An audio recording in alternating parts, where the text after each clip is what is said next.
குழந்தைகளுக்கு மோஸ்ட்லி வரக்கூடிய ஒரு skin allergy.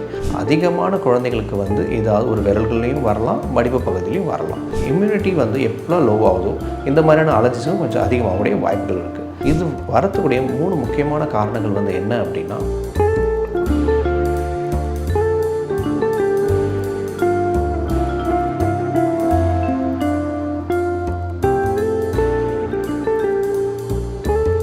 I am Dr. Shanmugaraj from Dermis Skin and Hair Clinic, Trichy.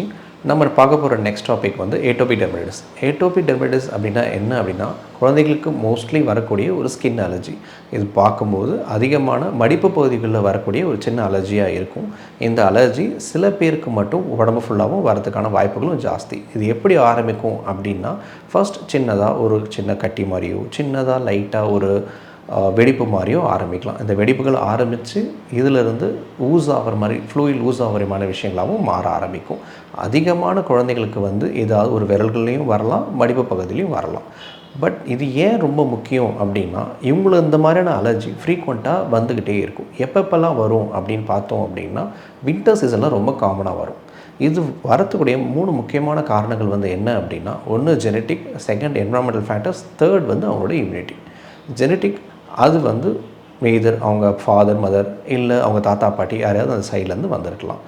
Environmental factors எப்படி affect பண்ணுது அப்படின்னா, இந்த வின்டர் சீசன் ரொம்பவே அவங்களுக்கு கொஞ்சம் ஜாஸ்திப்படுத்தும். தென் வீட்டில் இருக்கிற டஸ்ட், மைட் இது எல்லாமே கொஞ்சம் அதிகப்படுத்தும். தேர்ட் பார்க்கும்போது இன்ஃபெக்ஷன், அவங்களுடைய இம்யூனிட்டி வந்து எப்போலாம் லோ ஆகுதோ இந்த மாதிரியான அலர்ஜிஸும் கொஞ்சம் அதிகமாகக்கூடிய வாய்ப்புகள் இருக்குது. இது வரும்போது கண்டிப்பாக பக்கத்தில் இருக்கிற டாக்டர்கிட்ட நிச்சயமாக கூட்டிகிட்டு போய் காட்டணும். அது மூலயமா ஃபர்தராக வரது ப்ரிவெண்ட் பண்ணிக்கலாம். ட்ரீட்மெண்ட் மட்டும்தான் ஒரே ஆப்ஷன் அப்படின்னா அது மட்டும் இல்லை. நம்ம எடுக்கிற ஜென்ரல் மெஷர்ஸ் மூலயமாவும் வரதை கொஞ்சம் ப்ரிவெண்ட் பண்ணிக்கலாம். அது எப்படி ப்ரிவெண்ட் பண்ணிக்கலாம் அப்படின்னா, காட்டன் க்ளோத்ஸ் கண்டிப்பாக அவங்க யூஸ் பண்ணணும். உல்லன் க்ளோத்ஸ் எவ்வளோக்கு எவ்வளோ முடியுமோ அவ்வளோக்கு அவாய்ட் பண்ணிக்கணும். செகண்ட், அவங்க ஒரு வார்ம் வாட்டரில் குளிக்க வைக்கணும். எவ்வளோக்கு எவ்வளோ அவங்க ஸ்ட்ராங்கான சோப்ஸ் போடுறாங்களோ அவங்களுக்கு எவ்வளோ இந்த விஷயங்கள் வரதுக்கான விஷயம் ஜாஸ்தியாகிட்டே போகும். கண்டிப்பாக அவங்க கிளென்சர்ஸ் யூஸ் பண்ணுற மாதிரி பார்த்துக்கணும். இல்லை அப்படின்னா சிண்டட் பார் உடைய சோப்புகள் யூஸ் பண்ணுற மாதிரி பார்த்துக்கணும். ஃப்ராக்ரண்ட்டான விஷயங்கள் எதுவுமே அவங்க பக்கத்தில் வேறு யாரும் யூஸ் பண்ணவே கூடாது. ஃப்ராக்ரன்ஸ் நிச்சயமாக இவங்களுக்கு திருப்பி இந்த மாதிரி பிரச்சனைகள் அதிகரிக்கவே கூடும். ஸோ ஈவன் மாய்ஸ்சரைசராகவே இருந்தால் கூட ஃப்ராக்ரன்ஸ் இருக்கிற மாதிரியான மாய்ஸ்சரைசர்ஸ் டோட்டலாக அவாய்ட் பண்ணிடணும். கண்டிப்பாக மாய்ஸ்சரைசர் மார்னிங் ஒரு டைம், நைட் ஒரு டைம் நிச்சயமாக அவங்க யூஸ் பண்ணணும். எந்தெந்த ஏரியாஸில் ரொம்ப சிவியராக அஃபெக்ட் ஆகிருக்கோ அந்த ஏரியாஸ்க்கு எல்லாமே வெட் ட்ராப் தெரப்பி அப்படின்னு சொல்லுவாங்க. அதாவது மாய்ஸ்சரைசர் அப்ளை பண்ணிவிட்டு ஒரு சின்ன கிளாத் எடுத்து தண்ணியில் டிப் பண்ணி புழிஞ்சிட்டு அந்த ஏரியாவில் மட்டும் ஒரு 15 to 20 minutes அட்லீஸ்ட் வைக்கிற மாதிரி பார்த்துக்கும். லெஸ் தென் 6 months ஓல்டு பேபியாக இருந்தாங்க அப்படின்னா ஜஸ்ட் கான்டாக்டில் மட்டும் ஒரு 5 to 10 minutes அளவுக்கு வச்சிருந்தாலே போதும். அதுக்கு மேலே வைக்க வேணாம். பெரிய குழந்தைங்களாக தான் இருக்காங்கன்னா மினிமம் ஒரு 30 minutes அளவுக்கு வைக்கலாம். ஸோ இந்த மாதிரியான விஷயங்கள் செய்யும்போது ஃபர்தராக வரக்கூடிய இதுன்னு நம்ம தவிர்க்கலாம்.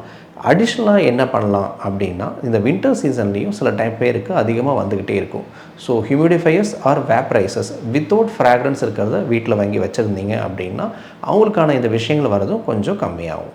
தென் இன்ஃபெக்ஷன்ஸ் எப்படிலாம் தவிர்க்கலாம் அப்படின்னா, எங்கெங்கெல்லாம் அந்த கிராக்ஸ் இருக்கோ அந்த மாதிரியான ஏரியாஸில் மாய்ஸ்சரைசர் ஃபுல்லாகவே அப்ளை பண்ணிவிட்டு ஒரு சின்ன பேண்டேஜ் மாதிரி எப்பயுமே போட்டு வச்சுக்கோங்க.